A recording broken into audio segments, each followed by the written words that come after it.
খুকি ইউটিউবে এসে তিশাকে কি দোলাইটা না দিল, একদম ভালোভাবে একদম কাচড়ে কাচড়ে ধুয়ে দিল তিশাকে, যেটা আমরা অলরেডি খুকির ভিডিও থেকে দেখেছি। খুকিকে তো সেজন্য অসংখ্য ধন্যবাদ জানাচ্ছি যে মাক্ষীর আসল রূপটা সামনে নিয়ে আসার জন্য। এত দিনে খুকির সাহস হয়েছে মাক্ষীর বিরুদ্ধে কথা বলার জন্য। আর এই দিক দিয়ে মাক্ষী কিন্তু খুকিকে ভয় দেখাচ্ছে যে সে খুকির চ্যানেলটা নষ্ট করে দিবে, তার একমাত্র ইনকামের এই রাস্তাটা জায়গাটা সে বন্ধ করে দিবে যদি সে সব কিছু সবার সামনে বলে দেয়। তারপরও খুকি কিন্তু সাহস করে সব কিছু বলে দিয়েছে। আসসালামু আলাইকুম, আর একটি নতুন ব্লগে সবাইকে স্বাগতম জানাচ্ছি। তো দর্শক, তোমরা ছোট্ট একটা লাইক দিতে কিন্তু ভুলবে না, একদমই তোমরা কিপটিমি করবে না লাইক দেওয়ার বেলাতে, কারণ এত কষ্ট করে ভিডিও বানায় লাইক দিবে। আর চ্যানেলটিকে সাবস্ক্রাইব না করে থাকলে অবশ্যই সাবস্ক্রাইব করে নিবে।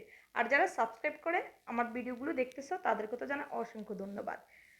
তো খুকি কিভাবে জামা কষা দিল মাখির মুখে, তো আসলেই খুব হাসি পাচ্ছে যে মাখি এখন কি করবে। খুকি যেটা বললো আমরা যে শুনলাম যে আসলেই তিশা আমাদের সবার সামনে কিন্তু একদমই খুকিকে খুবই ছোট করেছে, নিজের আপন ভাইয়ের বউ তাদেরকে ছোট করেছে। যে ননদেরা ননসেরা বাড়িতে গেছে কিন্তু তার দুই ভাইয়ের বউ এক ভাইয়ের বউ সামনে আসেনি। যখন আমরা দেখলাম যে মিম কি বলে মিম্বুতরি যখন ওই যে বাবু কামলাকে নিয়ে জামাই বরণ করতে গিয়েছিল পদ্মাচরে, তখন বলছে তার দুই ভাইয়ের বউ নাকি তাদের সামনে আসেনি, তাদেরকে আপ্যায়ন করেনি। এসে বিভিন্নভাবে তারা লোকজনকে তারা বুঝিয়েছে, একদম ক্যামেরার মধ্যে কোনো কিছুই তারা তার ভাইয়ের বউদেরকে বন্দি করে নাই, শুধুমাত্র নিজেদের ফেসগুলোই তারা দেখিয়েছে।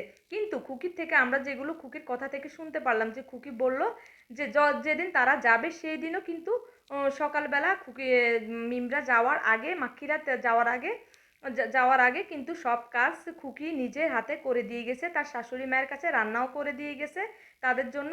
এমনকি মাক্ষী যাওয়ার পরও, এখানে তিশা যাওয়ার পরও তার সাথে কথা হয়েছে খুকির সাথে। খুকি সব বাসন কোসন মেজে রান্না বান্না করে দিয়ে গেছে। এমন খুকি তার ঘরে কি রান্না করেছে সেইখান থেকেও নাকি বদা বাপ্পির জিহ্বার পানি পড়তেছে খাওয়ার জন্য, ঝোল তরকারি খাবে। তো সেইখান থেকেও বললো নাকি মাক্ষী তিশা ওইখান থেকে বদা বাপ্পির জন্য তরকারি দেওয়ার জন্য। তো সেটা তো আমরা শুনেছি, খুকি বললো সেখান থেকে সে ঝোল তরকারিও দিয়ে গেছে। আর খুকি বলল যে সব সময় বা আপারা আসার আগে, মানে তার ননদ ননসেরা আসার আগে তাকে প্রায় কল দিয়ে বলে রান্নাবান্না সব কিছু ঠিকঠাক করে রাখার জন্য, গুছগাছ করে রাখার জন্য। আর খুকি সেইভাবে সব কিছু গুছগাছ করে রান্নাবান্না করে থাকে। এবং তার বড় ননদ সে তো একটু টাকা পয়সাওয়ালা, নিজেরাই ইনকাম করতেছে, তো সে একটু ফুটানি দেখায় বেশি। তো সে গেলে ভালো মন্দ খাওয়া হয়, সেই জন্য খুকিরাও খুব খুশি থাকে যখন তাদের বাড়িতে যায়। তারাও ভালো মন্দ খাবে, তার বাচ্চারাও ভালো মন্দ খাবে, সেজন্য ফোন করে বলে দিলে তারা রান্নাবান্না বা গুছগাছ সব কিছু করে রাখে। আর ওরা যাওয়ার আগে বা উনি কোথাও যায় না বা গেলেও কোথাও যায় না বেড়াতে, ওনারা যাওয়ার আগে অথবা ওনারা বেড়ায় গেলে তারপর উনি সবসময় বেড়াতে যায়, যেটা খুকি বলেছে খুকির ভিডিওতে।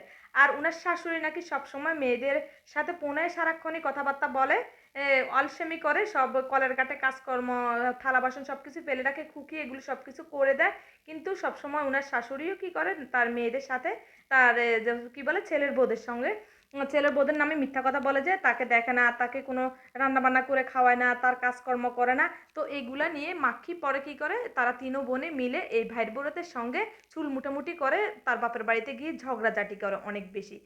তারপর আবার খুকি আরেকটা কথা যেটা বলেছে যে তারা যে গিয়েছে, সে এই যে এতগুলো কাজ করে দিয়েছে, সে যে যে রান্না বান্না করে দিল, প্লেট বাসন সব মেজে গুছিয়ে দিল, তখন খুকি বলল যে তা একটা বারও কিন্তু তিশা তিশা মিম এমনকি সাবিনুর কেউ কিন্তু তার ছেলে মেয়েদেরকে একবারও ডাকেনি, এমনকি খাওয়ার সময় আসতে বলেনি। অন্যান্য সময় করতো কিন্তু একবার টলে একবারে এর জন্য তারা এবার ডাকেনি। তো এটাতে কি তার খারাপ লাগেনি? তার সন্তানদেরকে তার পুপিরা একবারও কাছে ডাকেনি, আদর করেনি, একসাথে বসে খাওয়া দাওয়া করেনি।